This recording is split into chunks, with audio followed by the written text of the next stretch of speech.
12:10 один из самых известных раввинов нашего времени, Манис Фридман, в прямом эфире отвечает на вопросы наших слушателей. Вы услышите мнение самой мудрой книги человечества – Библии, о самых сложных проблемах, стоящих перед современным миром. Присылайте ваши вопросы заранее на наш имейл info@rosa.fm или во время передачи по СМС 347 460 08 77. Добрый день всем, кто сейчас настроен на радио USA. В эфире передача Thank God It's Tuesday, потому что действительно каждый раз вторник, и я очень рада этому дню, потому что в этот день мы общаемся с величайшим раввином нашего времени, раввином Манисом Фридманом, который так здорово раскладывает нам то, что происходит в этом мире с мудрой точки зрения, с научной точки зрения. Точка научная, конечно, по иудаизму, но это и есть самая главная мудрость, на которую мы можем опираться сегодня. Вот, и сегодня я хотела бы ему задать вопрос. Я провела эту неделю, разговаривала с разными людьми, разных возрастных групп, разного возраста, разного положения, разные уровни религиозности или вообще нерелигиозности, но все это наши русскоязычные иммигранты. И задавала им вопрос, почему почему вы не хотели быть более там соблюдающим или и получила массу разных ответов на этот вопрос. Кстати, многие из них были соблюдающие, но почему не быть более соблюдающим?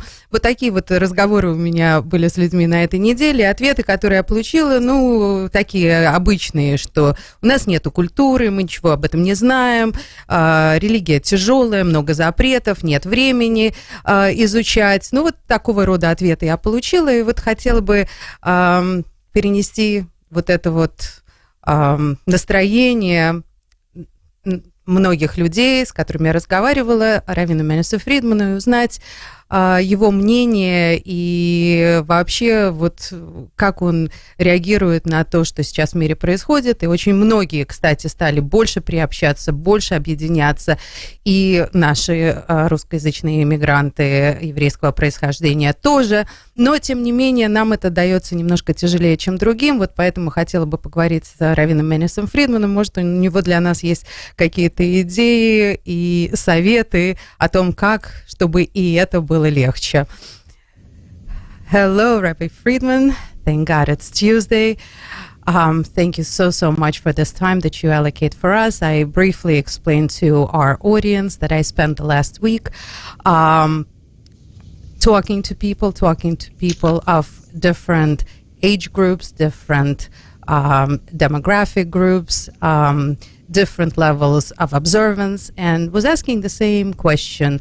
Have they become more observant? Do they have, after everything that has happened to us, do they feel more drive to become more observant? I was saying more Jewish, like you taught us, being more Jewish, doing more Jewish things. And I got a lot of different answers. And I got to say that those people who, everybody wants to. There's nobody that does not want to. Okay, everybody wants to unite, everybody wants to do good things, everybody wants to get closer. Yes, there's a lot of questions of how can things like this keep on happening to the chosen people, to people that are supposed to be protected more than other people. There's, of course, a lot of questions about that. But the biggest obstacle that I found amongst the Russian-speaking community of all ages is that it's not a culture that we come from. Communism did its job, and people just simply don't have the knowledge right now, don't have the time. It's a difficult religion. There's a lot to know. No one has time to learn. And even if they do, they don't know where to start, how to go about it. But one thing for sure is everybody wants to be good and everybody wants to do the right thing. So, Rabbi Friedman, we're counting on you to give us the best advice possible to our community of, how we should be at a time like this. What can we do? Where should we start? Are we doing what we're supposed to be doing?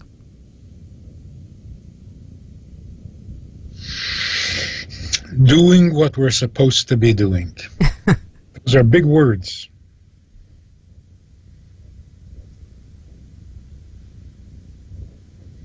It assumes that there is something that we're supposed to be doing. Wow, that's scary. Yeah. It works something like this. I just spoke about it last night on Long Island.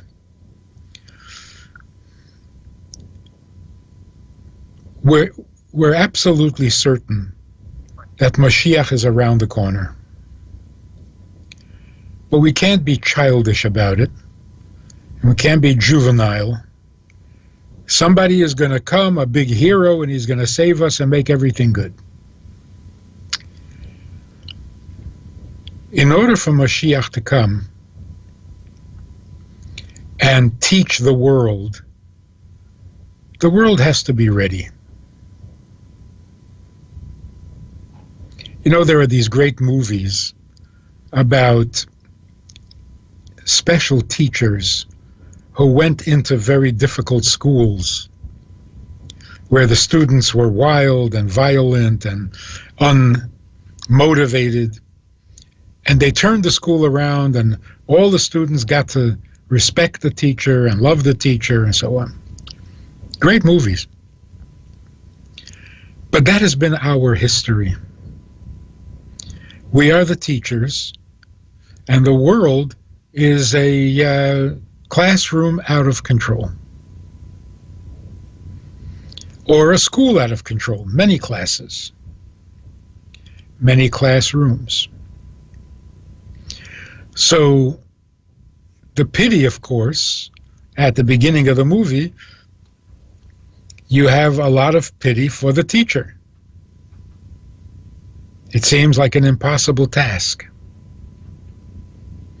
The teacher is the one who suffers, the teacher one who is rejected, embarrassed, insulted, even attacked. Does that sound like our history? We have been very patient for 3,000 years, 2,000 bad years, waiting for the school to fall into place, the students get into their seats, and be ready to learn. That's what we need to accomplish. Once all the students are in their seats, Mashiach will come and be the teacher. But we have to get the world to the point where the students know their students, they know who the teacher is, and they're interested and willing to listen. How is that going to happen? Miraculously? All of a sudden? Something has to shift, something natural. And I've been saying this for many years. What is happening, shifting right in front of our eyes? Until very recently, human beings were needy. We need money, we need food, we need water, we need space, we need security, we need support, we need warmth, we need cooling off, we need endless needs. And of course, we need health. And we are so helpless, and we are so fragile, and we are so weak that we have to be begging God constantly, or begging the government, or begging the doctors, or we're so dependent on somebody, something. We're even so desperate we'll pray to the sun, to the moon, to a statue, anything. Why? Because we're so needy. Something changed. All of a sudden, people are not needy. In some ways, it's healthy. In some ways, it's crazy. People out in the streets chanting, "Free Palestine." These people have no idea what Palestine is. They don't know where it is. They don't know what's going on. And they have issues in their lives that they're not attending to. So in this case, they are needy, and they're distracted, and they're busy with things that they don't need. It's not their issue. It's not their problem. They're not going to have any effect. It's nothing. But here's the good news.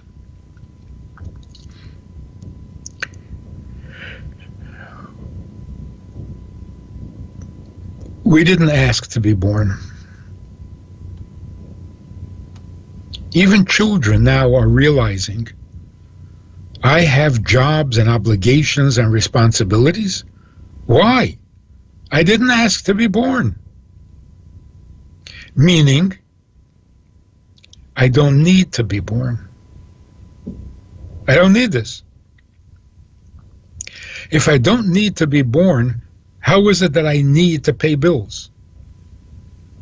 If I don't need to be here, why is it that I'm responsible for cleaning this place up? It doesn't make any sense whatsoever.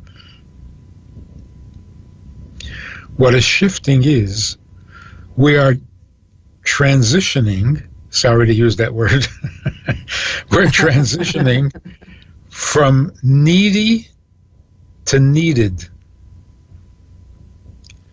Look at what happened. The day before October 7th and the day after October 7th.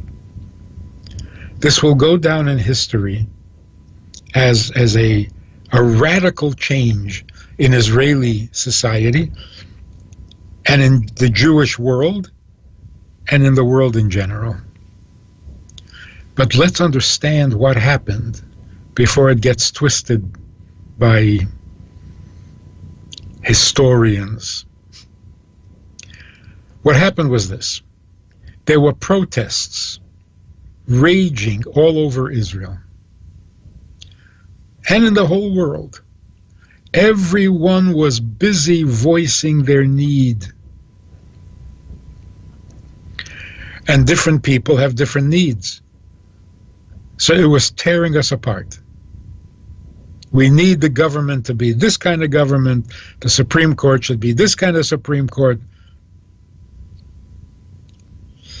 Then October 7th happened. And all of a sudden, literally overnight, nobody is interested in their own needs. Everyone desperately wants to be needed, to feel needed, to do something that is needed. So, have we become better? Well, what is better? What's good? Good means I forget my needs and I figure out who needs me. That is the essence of goodness. And this has taken the world. I mean, even those protesting pro-Hamas, what are they doing? They've got their own problems. But they're marching for hours, screaming at the top of their lungs. What are they doing? What are they doing? What they're doing is wrong. What they're doing is immoral. What they're doing is misguided. But what do they think they're doing? They're doing something that is needed of them. That's the passion of the world today. Let me do something that is needed. I'll send money to Israel. They don't need money. Well, I'm sending it anyway. I need to know that I'm doing something that is needed. I'll send toys. I'll send religious articles. I'll send tzitzis. We all want to be needed. We feel needed. We're just not sure exactly what. So the hundreds of thousands of Jews who are going to Washington, what are they going to gain from this? How will this help their needs? It's not about their needs. It's about being needed. Once this settles in, once people calm down and realize what they're doing, it's not a panic, it's not an emergency. It is the truth that has always been true, but we were too blind to see it. We would much rather do what is needed of us than to take care of our own needs, because our own needs are not real. This is a perfect preparation for Mashiach. Once I'm in the mood and I say, never mind me, what needs to happen? Well, who are you going to ask? Who are you going to ask? Hamas? What needs to happen? It's a huge question. It's a very good question. It's the ultimate question. And of course, the answer to that is the ultimate answer. So when everything has failed, everything, every form of government, every form of religiosity, it has all failed. Higher education has failed. There's a desperation. And I really feel bad. I do. For all the people who were so misguided. For Jews who demanded that Israel should give away half the country. To whom? To whom? Now they realize how wrong, how dangerous their position was, how anti-Semitic it was, how they sound exactly like the enemies of the state. How do you make up for this? How do you do tshuva for this? It's a terrible pity. I mean, to have to admit such a mistake, and not a momentary mistake, years and years of propaganda against Israel, really believing that the people in the region want to make peace without first being defeated. What a mistake. How embarrassing. But we'll have to get over it. Everyone has to do their tshuva. The religious have to do their repentance, their tshuva, for having been so indifferent to those they call secular. And the secular have to do tshuva for undermining their own well-being, their own safety, their own future. Boy, we have to clean up our act. But the good news is we don't care about our own needs. We want to do what is needed. And now all we need is a good teacher who will show us what is needed, why it's needed, who needs it. Nothing less than the creator of the world himself. And how do you do it? So the world should sit down quietly, get into your seats, like good students, and we will forgive all the damage you've done, all the nastiness, all the vulgar things you've said about the teacher. We'll forget it all, wipe the slate clean, and say, if you're willing to learn, we are your teacher, and we will teach. Rabbi Fridman, now the most important question is to answer all of those questions. I mean, right now we're thrilled to be needed, and that's great, but we need to direct it to the, we need to have the right direction, because otherwise it's going to be a pro-Palestine kind of situation. So Well, we're going to trip over each other exactly. trying to be helpful. So exactly, how do we now make order out of this new revelation? And by the way, thank you so much. I'm completely blown away, because, you know, I'm your biggest follower, and this concept that we're not here, your message to the world that you've been giving for so many years, that we're not needy, we're needed. And now it comes to this full cycle where it's apparent, it's in everybody's face, and it's amazing. So the big question is right now how to properly direct this revelation, everybody's revelation, that we're not here for ourselves. So, I mean, the short answer, of course, is to start following God's instructions and do what He asked us to do and what He is waiting for us to do, patiently or maybe impatiently. But that needs to be fleshed out, that needs to be explained, and so on. I want to tell you something amazing. You know, we have these Zoom meetings. Yes, I'm a part of. Yes, and there are a lot of non-Jews. So if you remember, there was one evening that this one guy just made everybody so emotional. He's from New Guinea, right? And he listens to the Zoom once a week, and then he shares what he learned with his with his fellow villagers.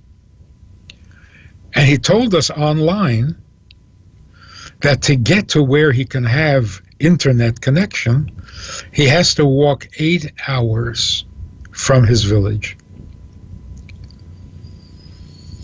then walk back 8 hours. And he does this because he wants to know the truth and he wants to share it with his... We now found out, so what happened, all the people on the call were so moved by this dedication, they said, we will buy you a bicycle, we'll send you a bicycle so that you can make the trip more easily. And he said, no, the roads that he has to travel cannot be navigated by a bicycle. This is New Guinea, the jungles of New Guinea. So now we find out this man and his wife are building a center called It's Good to Know Learning Center. Wow. For the natives, they're going to be the teachers, and they're going to share the messages that they heard. How do they speak English? The missionaries who came to the jungles, risking their lives, and taught them English. They also taught them Christianity. But they're not content with Christianity for this very reason. They don't want to be served. They want to do the serving. They don't want God's help. They want to help God fulfill the purpose for which He created the world. In the furthest reaches, this phenomenon is happening to everybody. They've got plenty of things they could ask for. Okay, the bicycle won't work, but there are probably other things that they need. Not interested. They want to know what they are needed for. So the answer, of course, is Torah is the blueprint of creation. In Torah, God makes Himself known, makes His purpose known, and makes the method by which the purpose is achieved. No. So for non-Jews, it's all the commandments between man and man. It's the 7 Noahide laws. For Jews, it's 613 commandments. Quite a selection. You start with one mitzvah,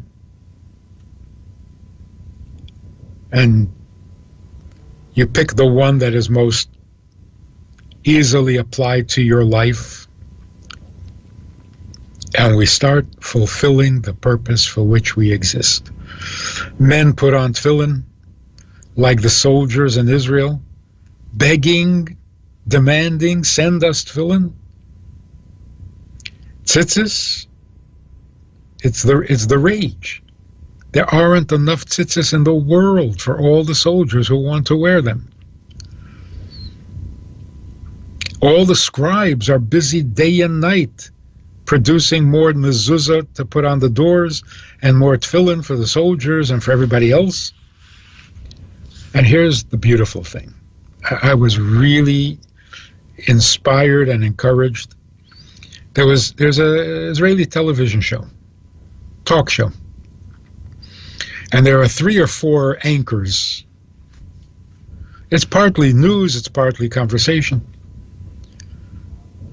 The main guy, who is obviously not religious at all, is marveling, pleased to announce that the soldiers have gone observant. They're all talking about God and having little songs about God and prayers to God and thanking God and relying on God. And they're wearing their tzitzis and they want tefillin. And surprisingly, he says, that's awesome. The other guy says, that's true. Some of my friends surprised me because they're becoming religious. And the first guy said, and this is dynamite, the first guy said, Zelo dati. They're not becoming religious. They're putting on tefillin. They're not becoming, they're just being Jewish. Don't turn it into a religious revival or to a religious fad. They're not becoming religious. Jews are being Jewish. That's so real. It's not religiosity. It's doing what is needed of us. Rabbi Fridman, we have journalists from our radio who are some observant, some are secular, and apparently the word secular is not a good one, as I just learned recently. Just let you know, but we all know what we're talking about. And everybody we speak to who's in Israel is definitely very excited about the atmosphere in Israel, finally, that it's an atmosphere full of kindness and unity and positivity and hope. And yes, definitely closeness to God, to each other and to God. And they're all so excited about it.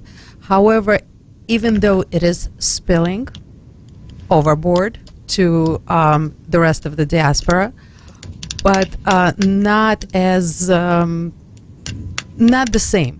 same, because we're still removed. We're not a part of the Holy Land. We're still in our world. Like I can only speak for America, since this is where we're at. And the Jews that I speak to here about this topic, no question about it, unity, more proactive, more mitzvahs, more prayers, more thrive to connect. However, the lifestyle is still the lifestyle, and we're not feeling it as much, and we're diluted with all other things. And some of my conversations have actually turned into 3-hour lectures because I was asked a lot of questions during. So everybody it seems like everybody wants to, but no one knows where even to start. I mean, you can't Google your way into Torah. You can't research it like you can research other things. There's a definitely different process. We've talked about it many times. You can't really market it properly. You gotta just kind of like dive into it, learn it.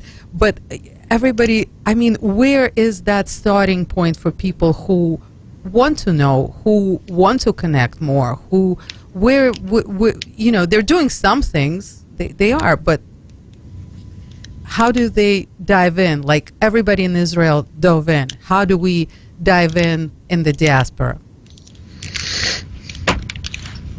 Well, let's see what happens at this rally. It's going to be pretty impressive.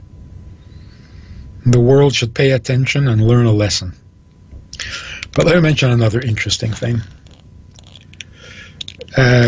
There are countries, political philosophies who have global aspirations. Communism wanted to take over the world, nothing less. Some people say that democracies, America also wants to take over the world with democracy. When the first Chabad Rebbe in the late 1700s, early 1800s, was arrested by the Tsar, what was he accused of? Of trying to become the king of Israel and take over the world. You know what Israel was back then? Not much. A bunch of Bedouins, right? But there was some truth to it.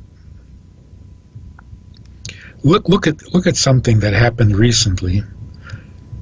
All these demonstrations in every country, in every state in the United States, who's organizing this?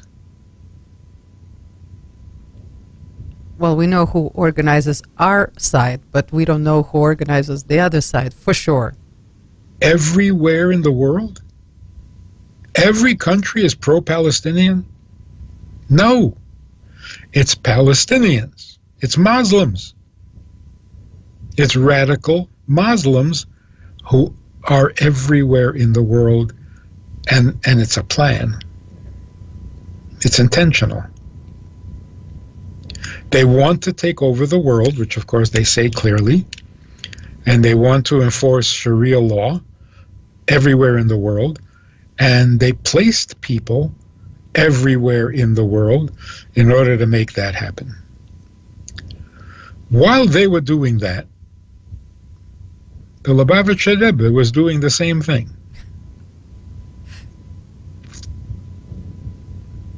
Placing Chabad houses everywhere so that there's a balance, a counter-offensive. People who want to know what they're needed for and what is needed of them, go to a Chabad house. Don't try to guess. Don't start researching like you have to invent the wheel all over again. Go to a Chabad house, call a Chabad house, go online to a Chabad teacher or class and find out. And the main thing is to do it. When you have your own needs, you can take care of it today or you can take care of it tomorrow. Mañana. But if somebody needs something of you, there's no delaying. It's not nice. Somebody needs and you make them wait. So if God needs something from us, it's not something we can put off for tomorrow. So we don't want to just read about it, think about it, philosophize. We're needed. So we got to do it. So call a Chabad, go over to the Chabad, get a mezuzah for the door, big mezuzah, visible mezuzah. You're much safer with it than without it. With without a doubt. And it's what you really need it for. The world needs it. The Jewish people need it. The creator of the world needs it. Rabbi Friedman, but there is a doubt. And everybody I spoke to, even though everybody leans more on the right side, on the believer side, but there's still a lot of doubt. And there's still a lot of... people are scared. People are scared of anti-Semitism because it is around. We see it. We want to protect our families from it. We're still in this world, even though we're transitioning, thank God. But we're still in this world, and we still have to provide. We still have to go to work, and we still have to do things, and we still have to pay attention to our families first. And the time is always a big problem for everybody, especially in America, where there's never enough time for anything because we're too busy for everything. So, I mean, this is one of the challenges that people have expressed. Most of the people have expressed that I have spoken to. What would be the advice for them? No, I think it's primarily not knowing where to turn. If I have to start doing research, if I have to start learning Hebrew, I don't have time for this. But you don't. So it's really, everybody is willing, everybody has the ability and has the time. But if you don't know where to start, it's a little discouraging, crippling, actually. Right? So I think that after this conversation, there will be no more doubts. Another story, there was a kindergarten, and all the students were told to draw something, paint something. And there was this one little girl who was very intense and very focused, and the teacher went over to see what was going on. And she asked the little girl, a 6-year-old, "What are you drawing?" She said, "A picture of God." So the teacher said, "But nobody knows what God looks like." So the little girl said, "They will in a minute."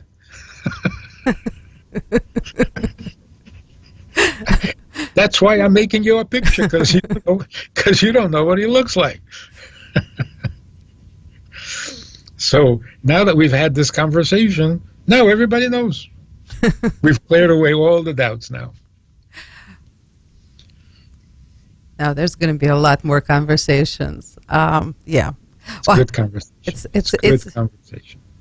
Yeah. And I was happy about the topic of this program because it opened up a lot of conversations for a lot of people. And just to think about it, just to contemplate, I think it's very healthy and good.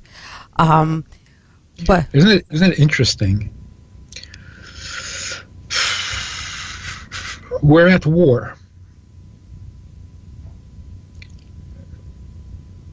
Russia and Ukraine is at war. Other wars are going on that we never even hear about.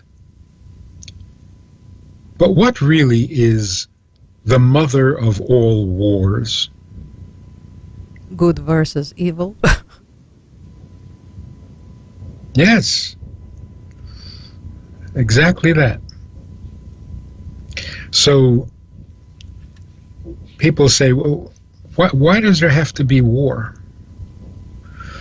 And it's been around for a long time. How long? Since Adam and Eve ate from the tree of knowledge and brought war into the world. How did they do that? By engaging in a battle between good and evil. We don't realize when we say things that are so beautiful and so peaceful and so moral, like tikkun olam. You realize what tikkun olam means? It means you're declaring war. You're going to fix something? Yeah. You're going to improve, you're going to elevate? Well, then you're declaring war. If you're elevating, then you're at war with what is low. If you're purifying, You're at war with what is impure. So everything we do since the beginning of creation has been a war. Does it have to be with bullets? Not really. It certainly doesn't have to be with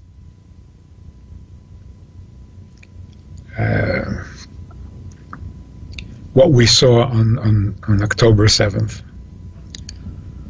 That is completely unnecessary. But it shows us that there is still a very serious need for tikkun. Tikkun means fight the proper battles. But you got to fight it in people's brains and people's heads and people's faiths. Not in fields with guns and bombs. And what needs to change in people's heads is exactly this. Don't feel needy. Stop thinking about what you need. It's unhealthy. It's unnatural. It's a distortion of reality. We are not here because of needs. We're here because of one divine need, and that is that evil become good, that darkness become light, and bitterness become sweet. Tikkun. That's what the Creator needs us for. That's what He needs from us. That's what we are excited, inspired, and highly motivated now all over the world. If somebody tries to sell me another product, you're going to try to convince me that there's another need I have that I'm not taking care of because I don't have enough life insurance or I don't have enough of this medicine in my medicine cabinet. Do me a favor. Get real. I don't need. Well, of course you protect your family because that's what God wants. That's what He needs of you, first and foremost. Protect your family, of course. But don't forget that it's His need, not yours. It's a much bigger issue than you thought. It's not every man for himself. Everyone must protect their children because it's a divine instruction. It's what God needs of parents, of society, of civilization. Sure, protect your family. But don't make it a greedy, personal, selfish thing. It's part of what you're needed for. Just asking the question, the way you were doing, it's already a much better world. Stopping a person in the street saying, "Excuse me, are you devoted to your needs or are you busy being needed?" The question alone is a vast improvement. Because the answer is always going to be, I want to be needed. If not today, it's tomorrow. But that's going to be the answer.